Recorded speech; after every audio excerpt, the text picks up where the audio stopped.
Hi everybody and welcome to this webinar. Per I visitatori italiani faremo il webinar in inglese, so we stick to English. If you need help for understanding English, you will find the registered version of this webinar on our social media with the subtitle. So just wait a couple of days that we post-edit this webinar and you can see again, but I am really sure that you don't have any trouble to understand what we want to say. So we have a very special guest today. I'm very proud of this guest.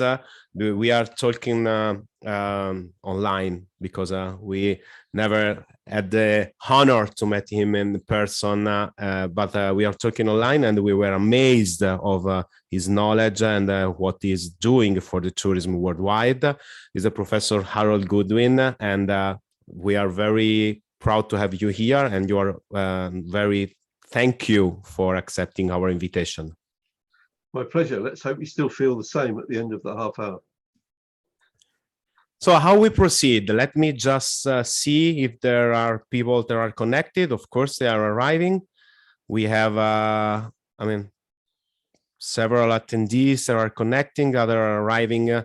So we are just taking some time in the beginning just for connecting people. I will start sharing my screen. How we proceed for this online event.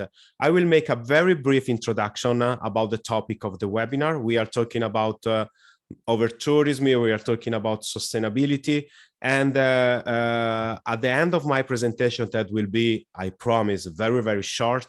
I'm really eager to understand the point of view of Harold Goodwin, and I would like also to ask him some questions, and we will see later during our conversation. Of course, all the attendees can make questions. You can use the chat in Slack, in Zoom. Margherita, just double check if the chat is available for everybody. I think yes. So you can make all the questions that you want, and we will answer live if it's possible, if we have time. We will stick in maximum 45 minutes because it doesn't make any sense to take more than 45 minutes for an online event, of course.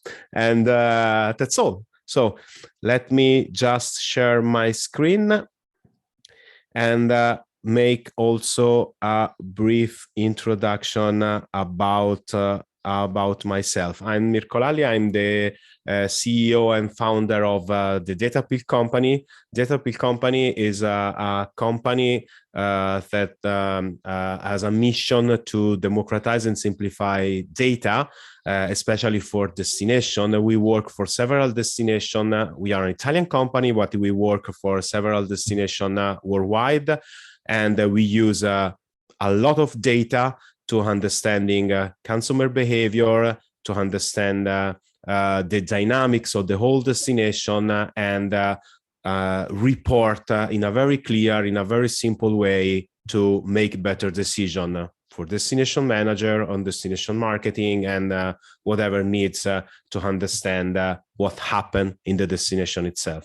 We have a very unique methodology because for us, everything is tourism, so we measure everything. One of the most common bias that I'm seeing in the travel sector is to measure the travel sector, for example, trying to measure only hotels or only vacation rentals or only flights, arrivals by flights. So we want to take in consideration everything, and we usually say that we have a holistic view, and we use all those data for cross-reference.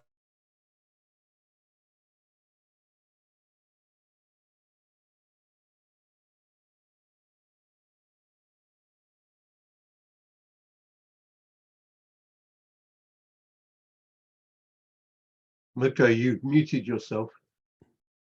I mute? You're no. fine there. Yeah. little rewind. Of course, not everything is measurable. There are several dimensions that are very hard to be measured, and we use artificial intelligence and hundreds of data sources for measuring what is normally very difficult to be measured. Just think about how is complex to measure, not certify or whatever, measure in a very objective and that you can use, for example, for benchmarking a dimension like sustainability, for example, how we measure sustainability. And sustainability, it's a really serious thing because the travel sector, it's roughly 5% of the global emission, of the total carbon emission. 5% seems, not huge number, but I assure you that is a huge number. And sustainability, it's also interesting for the market itself. Search for sustainable travel are up for 162% over the last 5 years. This is Google Trends, so everybody can verify that information very, very easily. And 91% of the travelers see the importance of, taking ethical, in consideration somehow while we travel somewhere, in their habits, in their priority of choice. And sustainability, it's important because impact in the quality of life and of the residents, of the local residents of the destination. There are hundreds of examples that we can use today, starting from Venice, starting from some part of Florence, several cities around the world, Edinburgh, Barcelona, Amsterdam. We will address later with Harold Goodwin, case by case, even trying to understand if there is some receipts and fits all. There is one way. There is a magic ingredients for solving the overtourism in all those different cities, for example. Talking about Amsterdam, I was amazed of the last campaign that they launched 3 weeks ago. This is very, very fresh. For example, they launched this campaign targeting explicitly young male British tourists. And the message they use in this campaign was, very, very clear. This is the video that was hired in UK. And the message, it's not what we expected for a tourist campaign. Coming to Amsterdam for a messy night, stay away. Stay away, city of Amsterdam. So sustainability, it's really sustainability and the balance between the local residents and the temporary residents, as I like to call the tourists, is a really serious matters in terms of quality of life for the local residents and quality of experience for the tourist. And sustainability is important also for the value proposition itself, because there is a even growing category of tourists that want to meet the local identity, the real local identity. They want to meet with the locals, they want to have real experiences, and there is an increase, weight in the choices of the tourists about all the topics about sustainability. So became part of the marketing proposition and the marketing positioning of the destination itself. How can we manage that? How can we manage, for example, sustainability and overtourism while we cross together and we reference with other trends? For example, workation. This is an heritage for the pandemic, and there is a lot of digital nomads. This research that I am quoting right now talk about 5 million digital nomads in the US, and there is a lot of destination. That this is, for example, is Aruba, but Bali made something similar. There are a lot of destinations all around the world that want to. They give. I remember, for example, Aruba give 2 years of free visa if you stay there, if you work there, and you live there. So what is the border between a tourist and a resident while you live there for 2 years? And this could be an ingredient for helping solving the over-tourism problem, or could be something that make it worse. I don't know. We will talk later. What I know is that the term for workation fluctuates quite a bit, but it's growing like crazy in the last 5 years. 5,500% in the last 5 years. I mean, this is just for colors. The term metaverse fall down, and I think the metaverse is not a way, is not a good ingredient for solving the over tourism like we thought about during the pandemic. I think I can stop here. I would like to introduce also a way to measure sustainability, but maybe we can talk later. And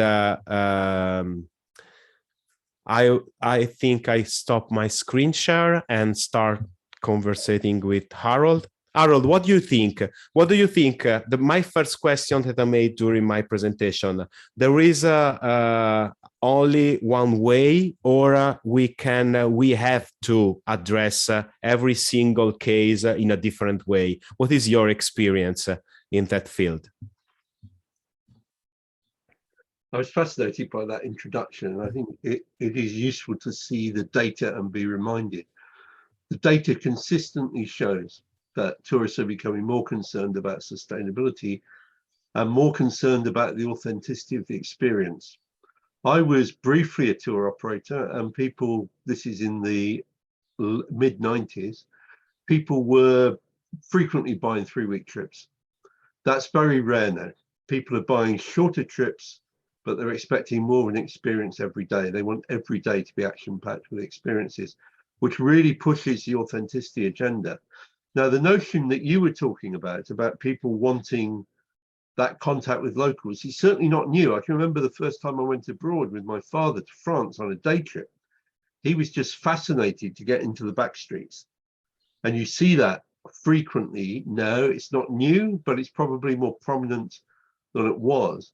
But I well remember one of my students talking about having gone just half an hour down the road from where she lived on a Sunday, wanted to get Sunday lunch. All the tourist pubs on the main street were full. She and her husband walked back only 50 yards from the main drag, walked into a pub, and it went silent.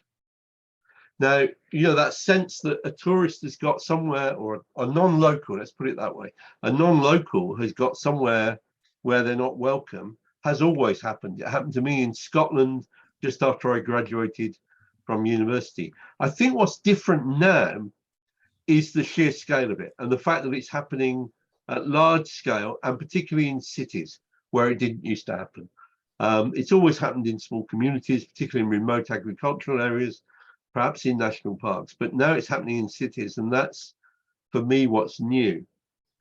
You asked, I'm maybe talking too long in answering the question, but no, you're not. It's interesting. You asked whether there is one cause. I made myself slightly unpopular by drawing an analogy with cancer. When the medics were just looking at cancer as though it was one disease, they didn't make much progress because they were looking for a miracle solution which would affect all cancers. Then they started to work out that cancers have different causes.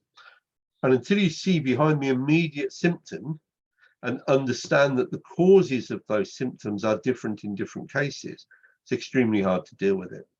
And over-tourism, from my perspective, over-tourism is simply a statement, either from locals or from visitors often both at the same time, just saying, look, this has gone wrong. There's too many tourists here. It's no longer a good experience as a place to visit, and it's no longer a good experience as a place to live. It's gone wrong. So we've got an agreed problem, but we haven't got an agreed analysis of what's caused the problem. And if you can't agree what causes the problem, you can't begin to manage your way out of it. And I think that's where the debate about over-tourism has got stuck. And that's what we need to address, because we won't make progress until we can work out what the causes of the symptoms are. And let me just make that very graphic for people. Luckily, I don't have headaches. I used to have a period when I had lots of headaches. Now, sometimes those were caused by excessive alcohol consumption, and I knew exactly how to deal with that. Other times they were caused by stress and by a cold or an influenza or whatever. And until you begin to realize that those headaches have different causes, you've got no hope of dealing with the headache. You've got to be able to work out what the cause is. And I think we're still in the foothills of doing that in most destinations, not in all, but in most. That's interesting. That's interesting. So our destination have a headache and with different causes. Have you identified in your experience some of the causes? Maybe you have a specific example that you want to tell us. Well, there's a generic set of examples which have something in common.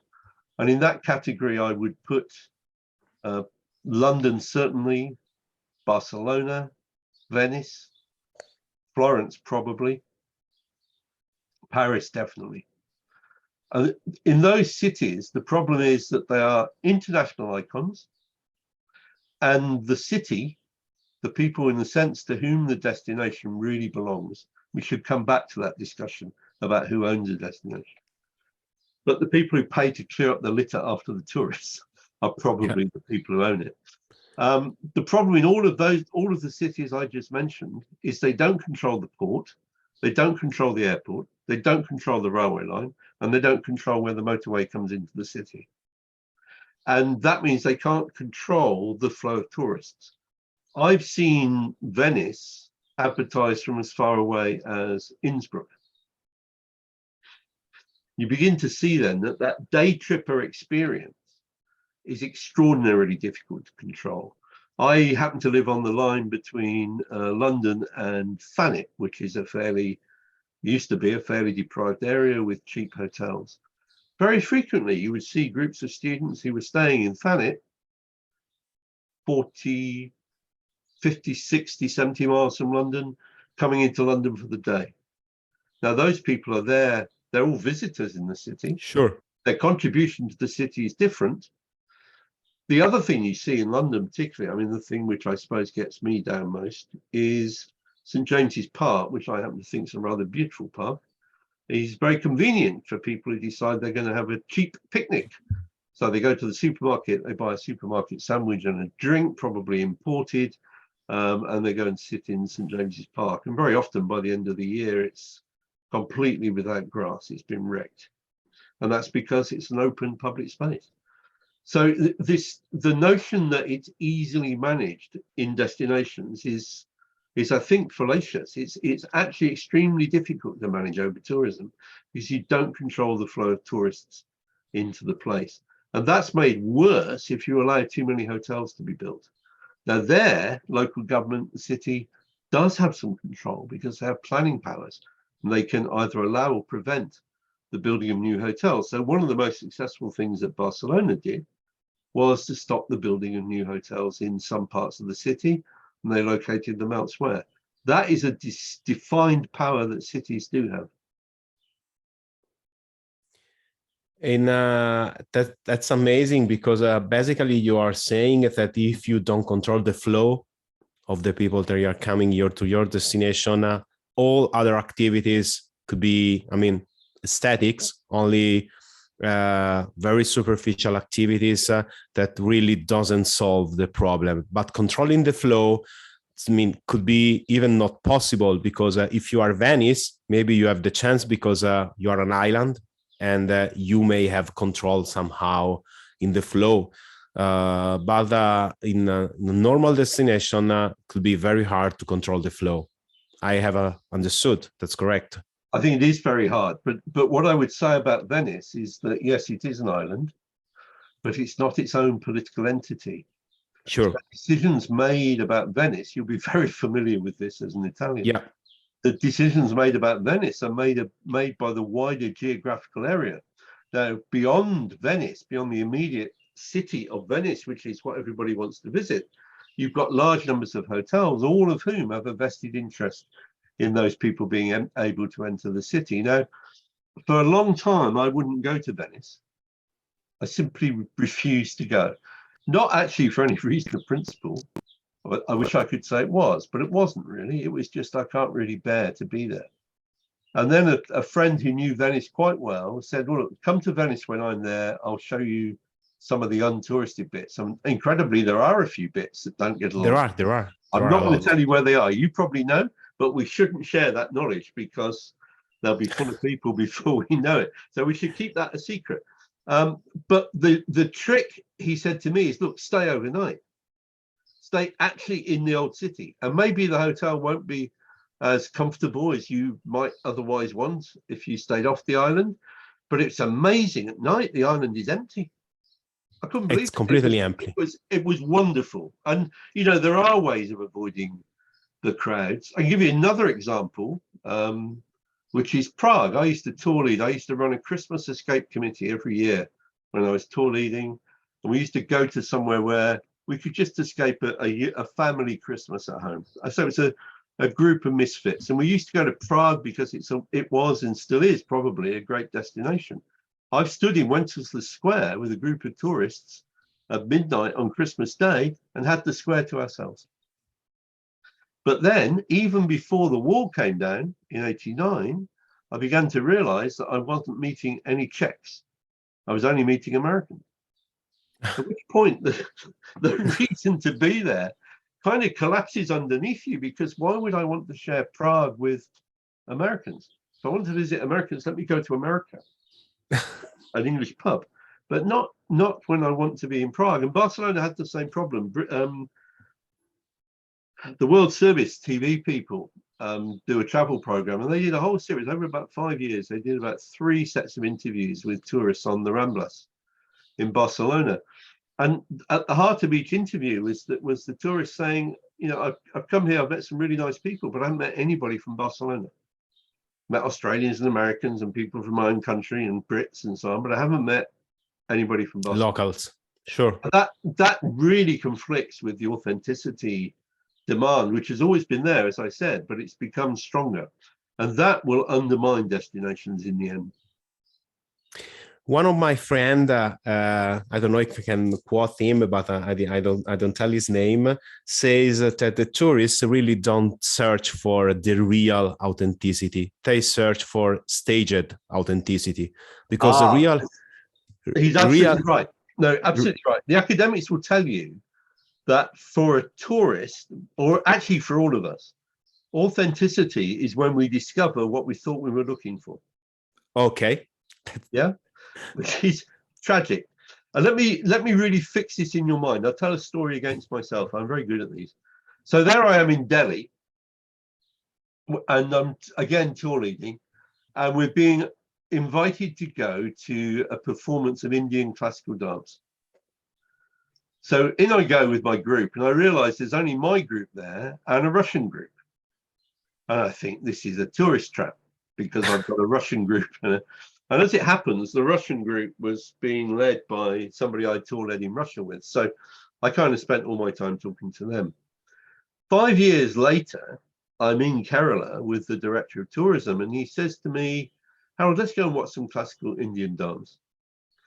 So off we go to a theatre, and I'm the only white person in the audience. The audience is entirely Indian. And I realized about halfway through the performance that it's the same group of performers who I had turned my back on in Delhi 5 years before. And that's because the definition of authentic is too often, it's properly defined, I think, by who else is in the audience. So I've stopped going to theatres in London because I want to go to theatre where at least half the people there are actually from my own culture. Otherwise, what am I doing? I might as well be in America or Sure. Italy, because the authenticity is in part defined by who else is in the audience. And that, for me, is one of the challenges, because that's what people want. They want that interaction with the local within limits. They don't want it to be too real. I saw a very interesting project in Malta. It's a very small municipality near Valletta that is called Lia. And they are making a project of community tourism, and they will bring people, and actually they bring it also last year, but they will start again this year.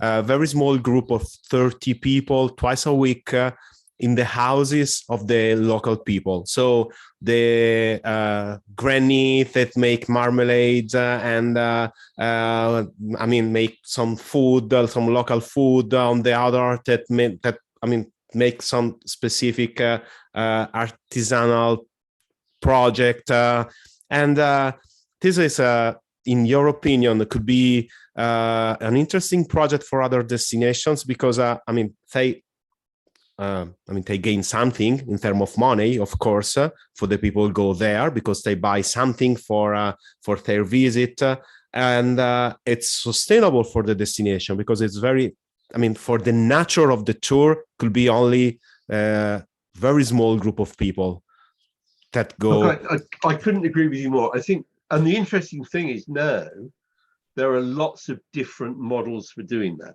So if you take the most commercial model I know of, which is the Village Life Experience tours in Kerala, which have taken off on a massive scale, you pay a price for that tour. It's commissionable to the hotel or the travel agent who sells it on behalf of the Responsible Tourism Mission.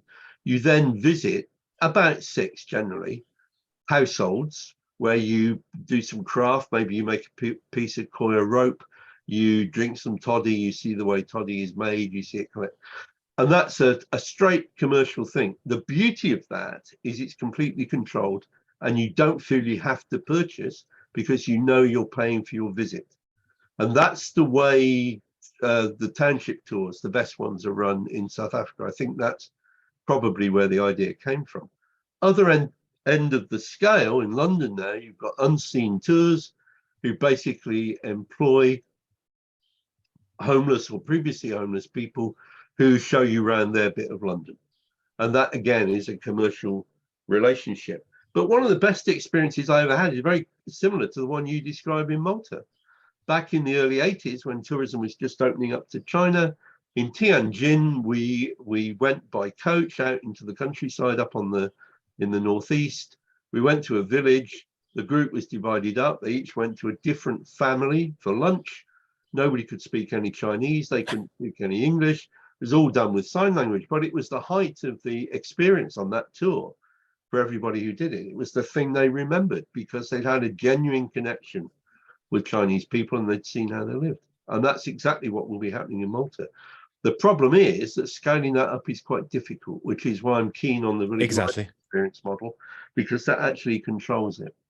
There's another example actually from Tanzania, which was a tour operator who organized trips, and they got off the plane from Europe, and their first visit was to coffee farmers, and they broke the group into 2s and 3s, and they each went off with a different coffee farmer. They spent an hour looking at their coffee, hearing the history of each of the coffee plants, come back and have coffee.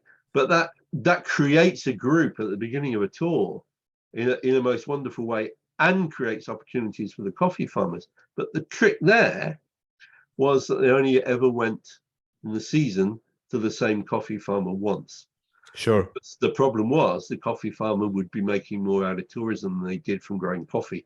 And that is not a desirable practice. You do not want to distort the local economy in that way. So they spread the benefit around and made sure that the coffee farmers continue to be coffee farmers rather than becoming a tourist attraction. And I think that's something we have to watch out for when we try to do these things at scale. That's interesting. That's interesting because we are, highlighting some possible, not solution, but some possible ingredients that can lead to solutions and to light it up some destinations and in the same way to increase the quality of the experience. I have a question. In Italy, when we talk about overtourism, usually we use a metaphor and we say, don't transform that destination in a Disneyland. And I hate that. I literally hate that, because Disneyland, I think, in my mind, is one of the most well-managed, commercial place in the world. So do you think that the science of managing crowd, like Disneyland, for example, like Disney World, could be applied for helping destination to solve over tourism, or is just, this may work only on internal an amusement park, for example? No, I think you found something else that you and I agree about. I think Disney is absolutely wonderful, so long as I don't have to go there.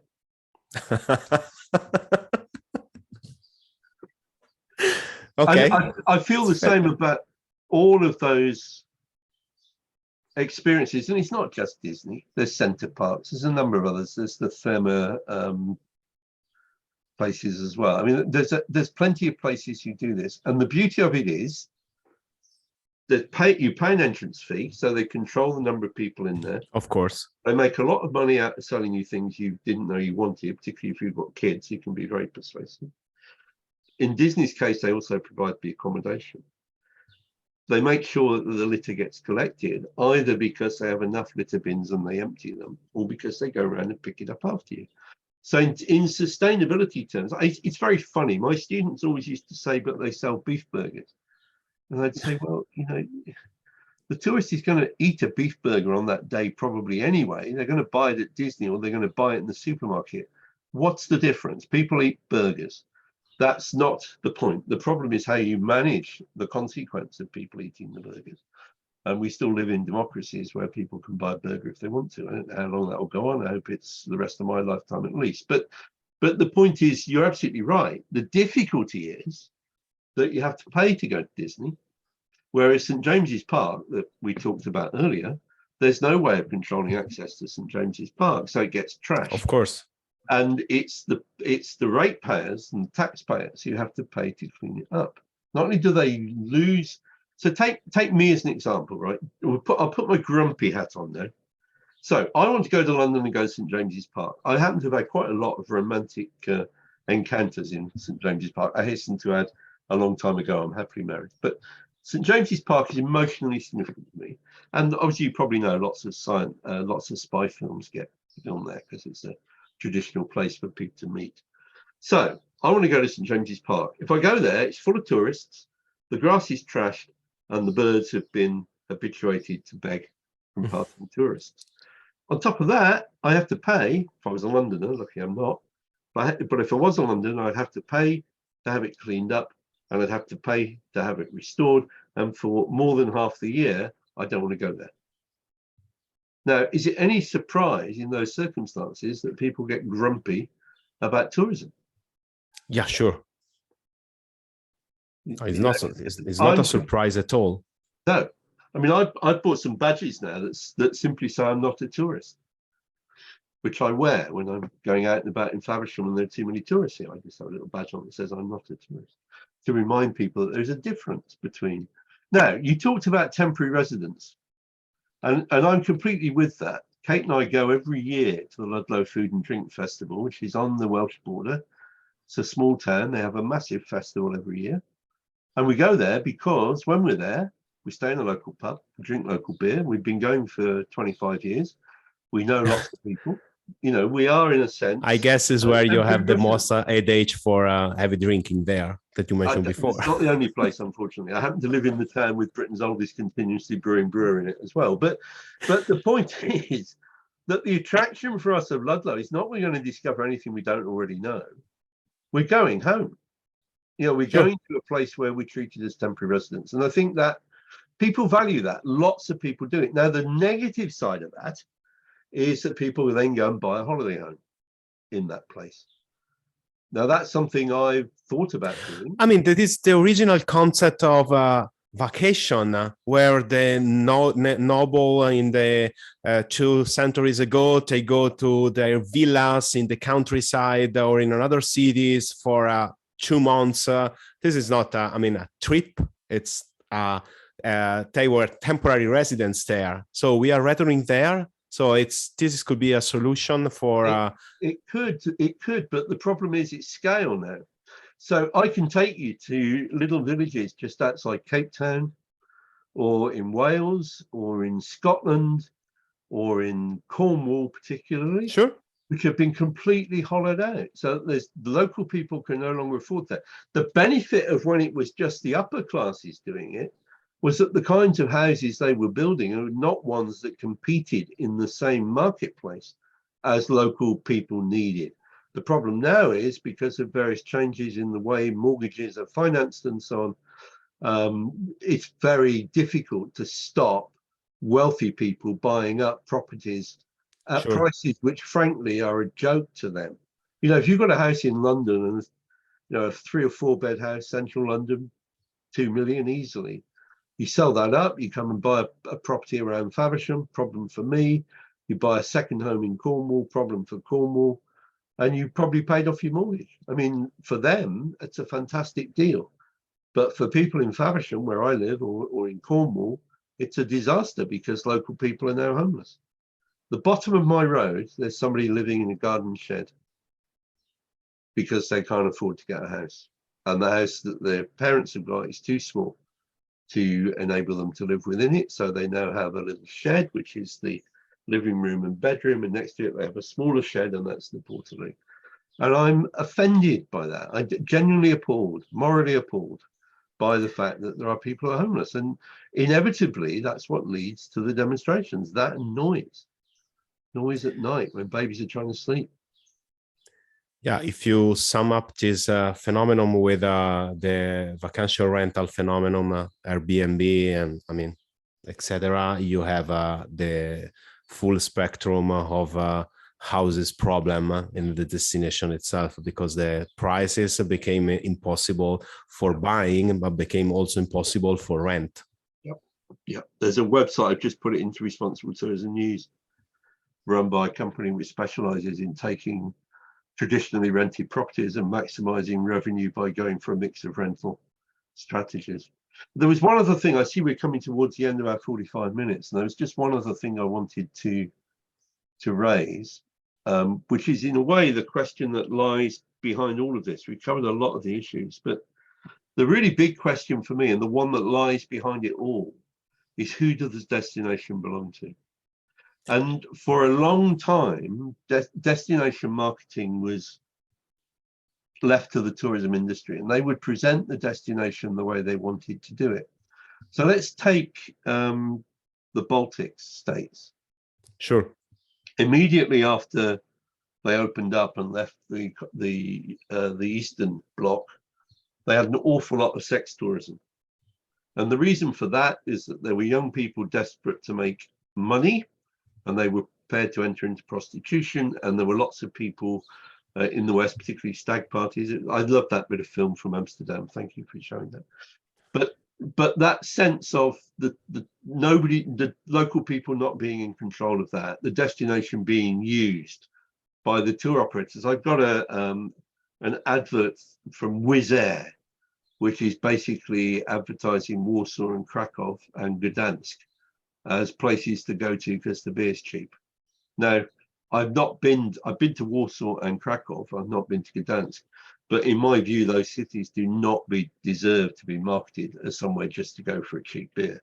These are serious cultural centres with a real cultural life. I think Warsaw has the oldest restaurant in Europe, if I remember correctly.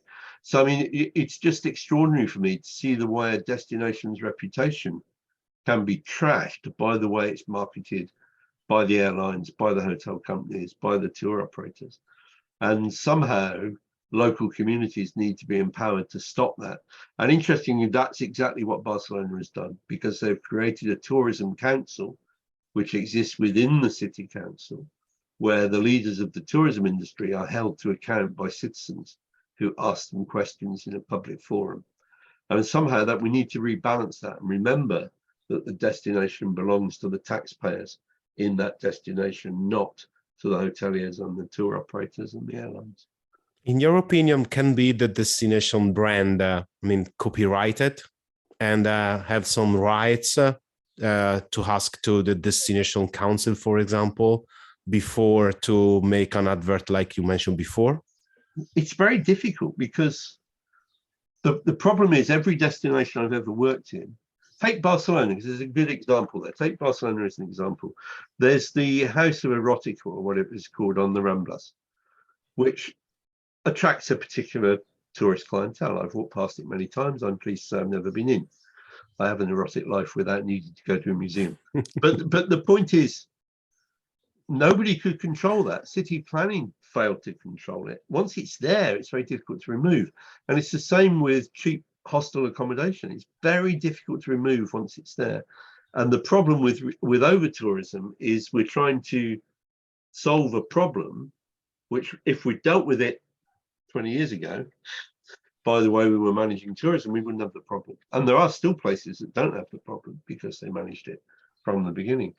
Barcelona, is, in my view, has done more than anywhere else to reverse it. But I see that still in the local elections and the municipal elections this year, over-tourism has again been an issue. It has not gone away. And it's not going to go away because it's now, but a modern city needs to be open. You can't just close the city. I wouldn't like to see Venice turned into Disneyland, but it may happen because it may be the only way to rescue it now. Yeah, sure. There is some project in that direction to close a limited number of people that can go to Venice. So we have a couple of minutes, and we have a question that I address at the end of our conversation. I would like to ask, before to go to the question, you mentioned a lot of good practices. So you mentioned Barcelona as one of the most advanced way to reverse over-tourism. I don't know if you want to say, what is, in your opinion, one of the, bad practices? What is the bad destination that you visited that don't make anything and even make it worse in terms of over-tourism? I don't want to answer that question for obvious reasons. I've become persona non grata. I don't want to go there.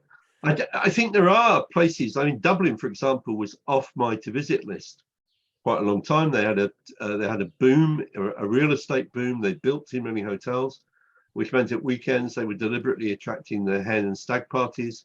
They turned that around now. They're not marketing Dublin in that way. And you begin to see the impact. I've stood in a bar waiting to leave Amsterdam, watching the hen and stag parties coming in, mostly from Britain, appalled by the behavior. They're not even in Amsterdam yet. They've just arrived at the airport, but they're already drunk. I'm really pleased to see that Amsterdam is pushing back on that.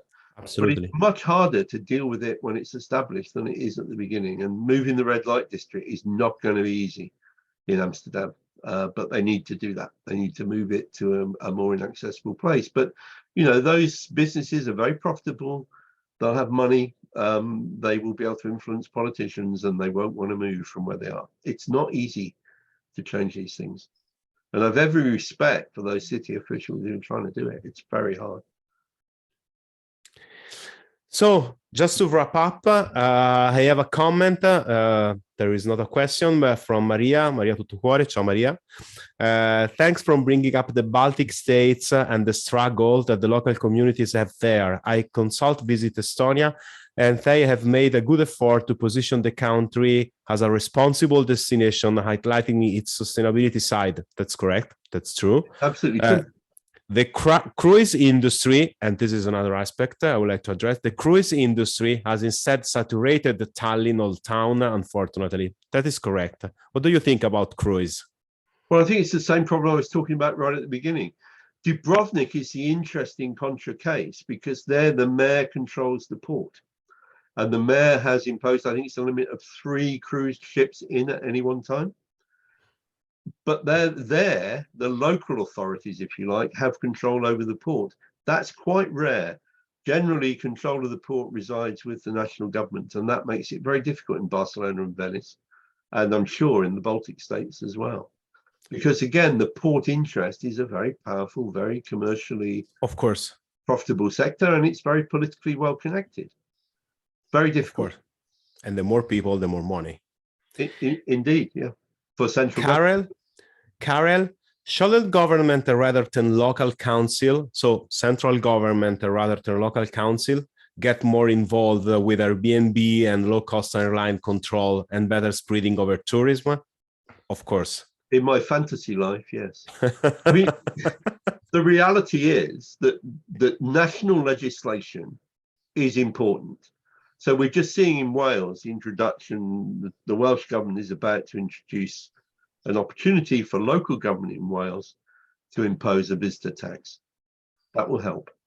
But the problem is that national government very rarely bears the cost or needs to manage it.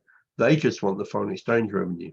The real problem is that people have for years measured the success of ministers of tourism by the number of international arrivals, not even by the amount of spend or the yield or the length of stay, but simply by the number of arrivals. And it's a race to the bottom. Yeah, that's correct. Very last question from Mario. No more question, please. We have to close it up. And Mario asks, what is the influence, what is the impact of the taxation? For example, we have in Italy the so-called tassa di soggiorno. So it's a taxation that the tourists pay for each day they stay in the destination. They pay directly to the hotel. Could be a leverage using this for decreasing, so increasing the taxation for decreasing people. I think somehow, given how short local authorities are of money all over the world, somehow money needs to be raised to manage the impacts of tourism. And really, if tourists want to be treated as temporary residents, they should pay tax. And the hotel should recognize that they don't produce the attraction. It's very, there isn't time for this discussion now, but just to shape it for you. The hotel don't produce attraction, it's interesting. The tourism industry is essentially parasitic. The tourism industry, for example, does not create the British Museum. It contributes nothing to it, but it attracts a lot of tourists. They don't even have to pay to produce their product. They don't like it if you say that. I think with your statement that the travel industry is essentially parasitic, we can wrap up this webinar. I will use as a title for all the social media posts for that. I'm sorry, but I'll get no more work. I'll be absolutely blacklisted because it's very, very powerful. Thank you, Harold. It was a very interesting conversation. We will do it again if you want in the future, maybe in person. We will invite you. We will invite you in Florence very, very soon. And thank you for everybody for following up. I saw a very large number of people that is connected for the whole time. And nothing to say more. Thank you, everybody. Thank you, Harold, and take care. Goodbye to everybody. I enjoyed it enormously.